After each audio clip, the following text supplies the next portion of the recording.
Welcome to the real story. If you name any of the real big threats that our nation faces, you are bound to find a large number of respected people who will argue that it's really no big deal.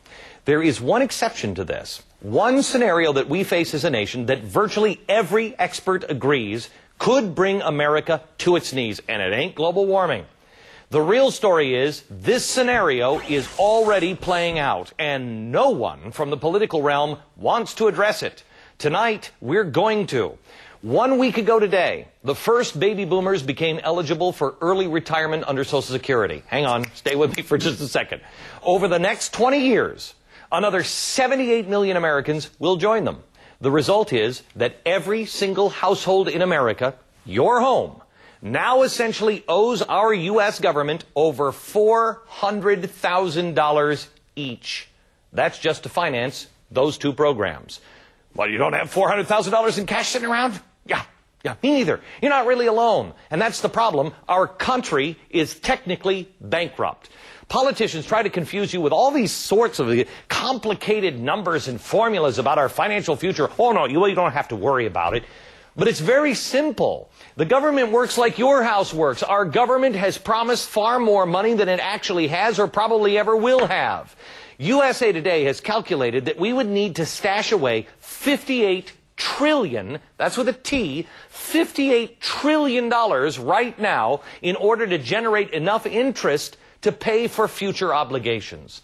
You may or may not have heard that our current investments total approximately $0. Because unlike Al Gore's stump speech a few years ago, there is no lockbox. There's no dollars hid away anywhere. Now, I am probably a lot like you when it comes to this stuff. I mean, it puts me to sleep like that. But what woke me up was in a book that I was reading, I found something called The Menu of Delayed Pain. I want to show it to you. This basically shows the options that we have to pay for our future debts. For example, if we acted back in 2003, we could have fixed everything by raising payroll taxes by 95%. Sure, not pretty, right? But now in 2008, because of compounding interest on money we already owe, we have to raise them by 103%. And the other options you see there in the right-hand column aren't much better unless you happen to be, enjoying paying 74% more in federal income tax.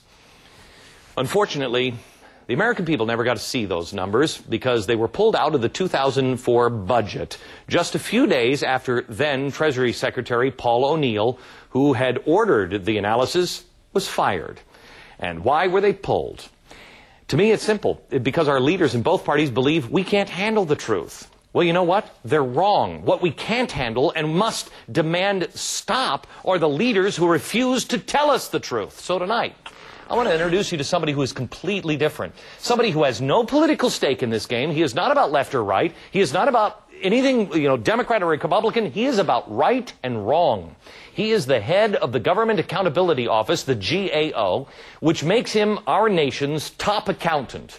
And while it is very atypical for someone in his position to speak out on stuff like this, he has finally come to the place where he says enough is enough, and he is bringing his wake-up call directly to you. Comptroller General David Walker, welcome to the program, sir. It is really, truly an honor to have you on because you are one of the few brave people that will tell the American people the truth. First of all, I want to make it clear, you are nominated to your position. You were put into your position by Bill Clinton. It's a 15-year term, so you're almost a Supreme Court justice in that way. You've got nothing to lose here. Well, Glenn, I'm in a professional position, not a political position. I'm a Reagan, Bush 41, and Clinton presidential appointee, each time confirmed unanimously by the Senate. Okay. Let's just give a quick thumbnail of what is coming our way. You say by 2040, what's going to happen? Well, by 2040, based on historical levels of federal revenue, we may just have enough money to be able to pay Social Security and Medicare, and that's it, nothing else. We face a tsunami of spending due to the retirement of the baby boomers that could swamp this ship of state. Every year we don't act, the number goes up $2 to $3 trillion. Okay. That's 12 zeros to the right of that, too. David, we have a deficit now of $53 trillion. But when you say a number like that, and you don't hear any politician really talking about it, and they're all like, oh, well, it won't make any difference.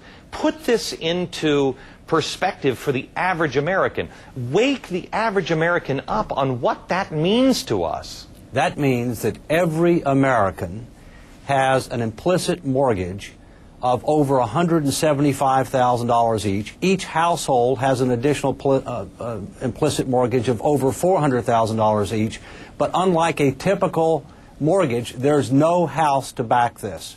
And therefore, what we're doing is we're mortgaging the future of our country, our children, and grandchildren at unacceptable rates. Okay. If we were a company, and you were the comptroller for that company, we would be bankrupt now, right? We'd be out of business. But keep in mind, the federal government has powers that the private sector doesn't. It has the power to tax. But what's going on is basically by delaying tough choices, the default is much, much higher taxes than this country has ever afforded before and ever will support. And David, it is my understanding that if this isn't taken care of quickly, there isn't enough tax to be able to get. You could take all of the stuff from all of the rich, all of it, and there still wouldn't be enough to cover our debt and our interest. The bottom line is we cannot solve this problem through tax increases. We can't solve it solely through restructuring entitlements or restraining spending. We're going to have to do a combination, and the sooner we get on with it, the better, because as Albert Einstein said, the most powerful force in the world is compounding, and when you're a debtor, it works against you. Okay. Ron Paul is probably the only politician who is out there now saying, stop all of this spending, all of this spending. Is there any reason that any of these politicians could believe that they can now go into the territory of universal health care and we can afford this? We've already promised $34 trillion more in Medicare alone than we have in revenues to deliver on. Some people say, gee, let's offer more health care and we'll pay for it by not continuing the Bush tax cuts. Look, that won't deal with our problem. Even if we balance the budget tomorrow, we still have this $53 trillion hole that grows $2 to $3 trillion a year by doing nothing. Okay. David, what's happening to our country right now in Washington is criminal. First of all, they keep 3 books, if I'm not mistaken. You keep the regular budget, then you keep the Social Security and Medicare books, and then isn't the emergency spending also off the books? So when they say, oh, we have a deficit of $9 trillion or whatever it is now, the debt ceiling, that's bogus in and of itself as well. Well, let me give you an example. For the year ended September 30, 2007, we had a cash-based budget deficit of $163 billion, which is what you hear coming out of Washington. But we spent every dime of the Social Security and surplus. By that, I mean the government did. So the real operating deficit was $344 billion. By the way, these trust funds, they're not real trust funds. They're trust the government funds. Yeah. If the private sector had trust funds like the federal government, somebody would be going to jail. David, I would love to spend more time with you. Hopefully we could do this on the radio because there's so much more here. And if I'm not mistaken, if we were a company, our stock would be our dollar, and that's why our dollar is falling. It's in the tank. Okay. David, thanks a lot. And that, unfortunately, America, is the real story tonight.